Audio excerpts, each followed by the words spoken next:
Hi guys, how are you all? I hope you all are doing amazingly well. तो इसी के साथ मैं आप लोगों के लिए ले आई हूँ एक बहुत ही अच्छी वैकेंसी जो CSIR की तरफ से आई है। इस वीडियो में आपको सब कुछ पता चलेगा कि कैसे आपको अप्लाई करना है, क्या क्वालिफिकेशंस होगी इसके लिए, ठीक है, और what will be the date, the last date क्या होगी, और क्या एज रिलैक्सेशन मिलेगा, फॉर्म भरने का जो फीस होगा वो क्या होगा।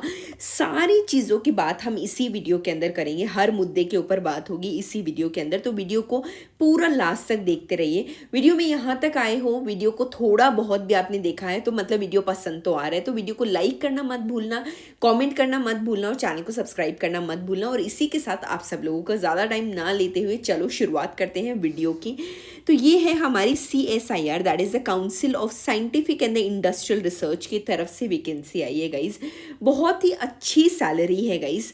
और जो इसकी सबमिशन ऑफ ऑनलाइन एप्लीकेशन है ना, वो 14 जनवरी से शुरू हो गई है। आज 19 जनवरी है, 4 दिन के अंदर मैं आप लोगों के लिए 5 दिन के अंदर मैं ले आई हूँ और 14 फरवरी तक इसका जो फॉर्म है वो फिल होगा। गाइज, इसके अंदर कौन सा डेजिग्नेशन है जिसके लिए आप लोग अप्लाई कर सकते हैं? जो अपर एज लिमिट होगी वो 32 ईयर होगी। और सैलरी गाइज देख लो, 1,32,660 रुपये ये अप्रोक्स सैलरी आपको मिल रही है। और ये जो डेजिग्नेशन है वो है साइंटिस्ट की डेजिग्नेशन, जिसके अंदर UR that is general category में 5, EWS में 1, OBC की 3, SC की 1 और ST की 1, टोटल 11 पोस्ट हैं। Out of 11 post 1 post is reserve for PWBD। और लेवल 11 आप जानते हो, लेवल 11 की सैलरीज भाई बहुत अच्छी सैलरी होती है, और वो आप अब यहाँ पे भी देख सकते हो। 1,32,660 रुपये इसकी सैलरी है। और गाइज 32 साल तक जो है वो अपर एज लिमिट है, तब तक आप अप्लाई कर सकते हो। अगर आप लोगों ने, अब आप लोग मुझसे पूछोगे कि यार इसके लिए क्या चाहिएगा, कौन सी डिग्री चाहिएगी, क्या कितना हमें कितना परसेंटेज चाहिएगा और कैसे हम अप्लाई कर सकते हैं, वो सारी चीज़ें मैं आपको इसी चीज़ में बताऊंगी, इसी वीडियो में बताऊंगी। तो गाइज पोस्ट कोड है 1, ठीक है, साइंटिस्ट का, जिसके आपको BTech in electrical electronics instrumentation engineering के अंदर चाहिए, equivalent to the post graduate degree in the intellectual property law. बहुत ही एक डिफरेंट डिग्री है, IPL that is the intellectual property law. इसके अंदर अगर आपके 60% है तो आप अप्लाई कर सकते हैं। अगर आपने ME या MTech कर रखी है इलेक्ट्रिकल के अंदर तो, और अगर आपने PhD कर रखी है इलेक्ट्रिकल इलेक्ट्रॉनिक्स और इंस्ट्रूमेंटेशन के, मतलब आपने MSc किया होगा, BSc किया होगा और उसके बाद आपने PhD कर रखी है, तो आप अप्लाई कर सकते हो, ठीक है। तो ये सारी चीज़ें हैं। जॉब का क्या रिक्वायरमेंट होगा? Support to CSIR by facilitating technically the feasible research and development, patent filings, और ये सारा आपका काम होगा गाइज। सेकेंड पोस्ट जो है उसके अंदर भी MTech information technology, information communication technology और ये सब चाहिएगा, experience in the software application, और ये सारा जो आपका मेन काम होगा वो सिस्टम और नेटवर्क के एडमिनिस्ट्रेशन को संभालना होगा। अगर गाइज आप लोगों ने MTech नहीं भी कर रखी है और आप लोगों ने MSc कर रखी है, ठीक है, BSc के बाद, तो भी अगर आपके पास PhD है तो आप इसमें अप्लाई कर सकते हैं। अगेन साइंटिस्ट के हैं, इसके अंदर भी थोड़ा डिफरेंट सब्जेक्ट है हर चीज़ में, और उसी के अकॉर्डिंग आपकी जो जॉब की रिक्वायरमेंट है वो है यहाँ पे software development in data mining के अंदर, like in and data mining and setting and managing all CSIR के जितने भी वेब एप्लीकेशन है उनको मैनेज करना। बेसिकली एक सॉफ्टवेयर डेवलपर जैसा आपका काम होगा। और साइंटिस्ट के अगेन है जो बीटेक इन केमिकल इंजीनियरिंग के अंदर और केमिकल साइंसेस के अंदर, तो ये जॉब है इसकी, ठीक है गाइज। इन सब चीज़ों के लिए आप अप्लाई कर सकते हैं। आप देखो गाइस, अगेन साइंटिस्ट के उसके अंदर भी मैकेनिकल इंजीनियरिंग आ गई हमारी, ठीक है। यहाँ पे क्या आ गई हमारा, submitted in any field of science engineering. इसमें जो 7th पोस्ट है ना, इसके अंदर कोई भी फील्ड ऑफ साइंस है, इसके अंदर आप अप्लाई कर सकते हैं। And it is for EWS। And इसमें भी क्या होगा, capacity need analysis of the organisation, identify the capacity gaps, और ये सारी चीज़ें होती है, ठीक है। नेक्स्ट है साइंटिस्ट की, जिसके अंदर अगर आपने PhD कर रखी है in the life sciences and equivalent तो आप अप्लाई कर सकते हैं। PhD submitted in life science और इक्विवेलेंट।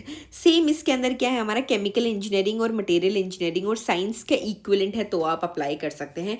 तो इन सब तरीकों के थ्रू आप अप्लाई कर सकते हैं। CSIR आप लोगों ने सुना ही होगा, CSIR नेट भी कंडक्ट करवाता है। तो जितने भी स्टूडेंट्स हैं जिनका बैकग्राउंड साइंस या साइंस से रिलेटेड रहा है, तो आप सब लोग इस इसके अंदर अप्लाई कर सकते हैं गाइज। अब मैं फटाफट से आपको बता देती हूँ जनरल इन्फॉर्मेशन एंड कंडीशंस क्या क्या हैं इसके अंदर, ठीक है। ये सब इतना पढ़ने की ज़रूरत नहीं है, थोड़ा थोड़ा स्किप करके चलें क्योंकि थोड़ा सा PDF में जो इंपॉर्टेंट है हम वो ही पढ़ेंगे। इसके अंदर इंपॉर्टेंट है age limit and relaxation shall be relaxed by 5 years for the scheduled caste and the scheduled tribes and 3 years for the other backward classes as per the government orders in the first only in respect of those cases where the post and the vacancies are reserved, ठीक है।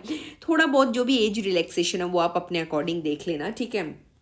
अभी मैं आपको लेके चलती हूँ कि इसका मोड ऑफ सिलेक्शन क्या होगा। ज़्यादा लंबा PDF नहीं है, हमारा जो मेन काम है वो ये मोड ऑफ सिलेक्शन देखना ही है।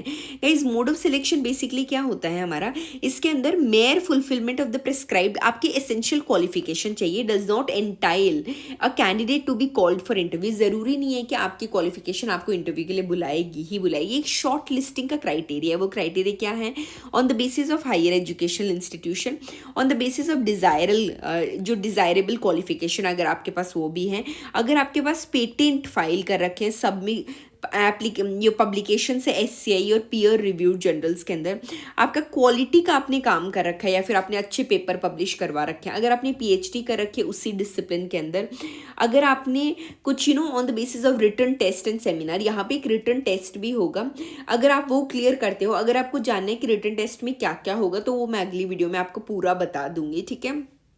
तो इन सब के बाद आपका एक स्क्रीनिंग होगा और स्क्रीनिंग के through and they will select you for the interview.